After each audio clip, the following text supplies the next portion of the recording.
A bold, defiant statement shaking MotoGP as Marquez hunts for his historic 10th world title. In a statement that sent shockwaves across the MotoGP world, Marc Marquez has made it unmistakably clear Valentino Rossi's legacy is not something he loses sleep over. Now standing on the edge of motorsport immortality, the 9-time Grand Prix world champion is one title away from rewriting the book on greatness, one title away from standing shoulder to shoulder, perhaps even above, the most beloved icon MotoGP has ever known. But to Marquez, the comparisons, the shadow, the endless Rossi versus Marquez narrative, none of that weighs him down anymore. In fact, he insists he's moved far beyond it. Welcome to GP Time. Don't forget to subscribe and press the bell icon for more updates. Speaking in a fiery interview with El Larguero, Marquez delivered a line that resonated with both defiance and clarity. "If I win my 10th world championship, I don't think he'll care. And honestly, I don't care either. I focus on the people who bring value into my life." This wasn't a throwaway comment. It was a message. A message that Marc Marquez is ready to close one of the most controversial and emotionally charged chapters in MotoGP history, the decade-long rivalry with Valentino Rossi, a feud born in Sepang 2015 and still smoldering to this day. Marquez versus Rossi is not just a rivalry. It's mythology. It's Jordan versus Kobe. It's Brady versus Manning. If the two refused to speak for years, Rossi, the global icon with charisma to light up an arena, Marquez, the ultra-aggressive phenomenon who redefined what limit means on a motorcycle. Even now, long after Rossi's retirement, the tension remains alive in every garage, every paddock, every fan debate. And this season, when the two crossed paths at the Catalan Grand Prix, no handshake, no smile, no acknowledgement whatsoever. Just two legends walking past each other like ghosts of a war neither wants to relive, yet neither can fully escape. Marquez put it bluntly, "If we met? No, we wouldn't say hello. He doesn't need me, and I don't need him. But motorcycling, yes, needs us both." It was cold. It was raw. And for many, it was proof this rivalry still breathes. The 2025 season was supposed to be Marquez's triumphant march toward a 10th crown. Ducati finally clicked with his aggressive riding style, and for the first time in years, he looked like the invincible force the sport once feared. Then Mandalika happened. A violent clash with Marco Bezzecchi shattered his right shoulder and his season. Surgery followed. Months of rehab. A champion forced to sit still when everything inside him wants to fight. But if there's one thing American sports culture loves, it's the comeback story. And Marquez is riding a big one. His latest public appearance, no sling, no hesitation, spoke volumes. And his manager doubled down with a statement that lit up social media. His recovery is going well. He'll be back on the bike sooner than expected. If all goes according to plan, Marquez will return just in time for the Sepang preseason test in February, fully recharged and hungrier than ever.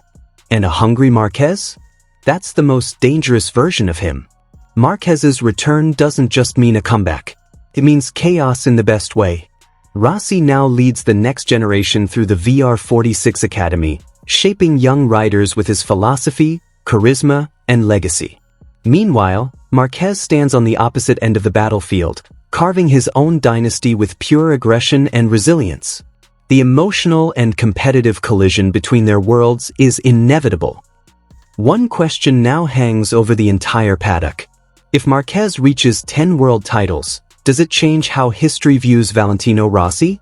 To Rossi loyalists, Dottore is untouchable, a symbol, a cultural movement, a global phenomenon beyond statistics. To Marquez supporters, the 10th title would be the ultimate exclamation point. Proof. Validation. Revenge. Whatever the answer, one thing is certain. MotoGP is entering a seismic moment. Marquez may say he's not obsessed with Rossi. He may insist he's focused only on the present and on the people who matter. But rivalries like this don't just disappear. They become part of the legend. Every training session, every lap, every podium, every stumble, everything he does is measured against Rossi's shadow. And the closer he gets to the 10th crown, the louder the comparisons will become. Yet now, with a healed shoulder, renewed determination, and a legacy still being built, Marc Marquez stands at the edge of destiny. A new era is coming. And as always, Marc Marquez is right at the center of the storm. Francesco Bagnaia believes the Ducati Desmesedici GP is still the best bike in MotoGP even though other manufacturers are starting to catch up. Aprilia's Marco Bezzecchi took his second win of the season in Portugal. Honda has been on the podium twice in the last 5 races with Joan Mir, and Pedro Acosta has been consistently fighting for the podium and is now just 3 points behind Bagnaia in the riders' standings. All this shows that Ducati cannot afford to relax with rivals now starting to threaten the Desmesedici GP's hegemony on the MotoGP grid. But the dominance of Marc Marquez, who has been out injured since the Indonesian Grand Prix and already secured the title in Japan, proves that the Ducati is still the best bike on the grid, according to Bagnaia. "I think our bike is the best," Bagnaia said in the pre-event press conference for the Valencia MotoGP when asked if the concession system had made it difficult for Ducati to develop the Desmesedici for 2025. "I think I struggled this season, it's true, but in recent seasons I've always been very competitive and I've won by making a lot of mistakes. This season, Marquez is there, with fewer mistakes, he won, clinched the title, with 5 races to go, and I think our bike is still much stronger than the other bikes. It's true that having more testing days, getting more concessions can be an opportunity to improve faster. In my case, it would probably be better to have more testing days, but the rules are there to make the championship more balanced.